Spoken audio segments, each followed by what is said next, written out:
اتباع کی تحقیق ہے کہ ہم بستری کے فوراً بعد پانی نہیں پینا چاہیے، تو ایسا کرنے سے تنفس یعنی دمے کا مرض پیدا ہو جاتا ہے۔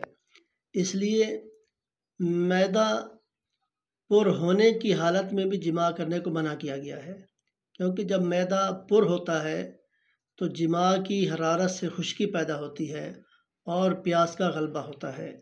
اس لیے جب معدہ پر ہو یعنی پیٹ بھر کر کھانا کھایا ہوا ہو تو اس کے فوراً بعد ہم بستری نہ کریں، جماع نہ کریں، اس سے منع کیا گیا ہے تاکہ اس کا جسم وہ تر و تازہ رہے اور صحیح رہے۔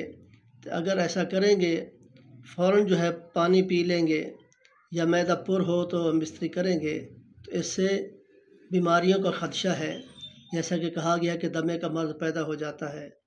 تو اس لیے اس سے بچنا چاہیے کہ جب کھانا ہضم ہو جائے تو پھر اس کے بعد جماع کریں۔ تو دعا ہے اللہ تعالیٰ عمل کی توفیق عطا فرمائے، اس پر عمل کریں گے تو انشاءاللہ آپ کا فائدہ ہوگا۔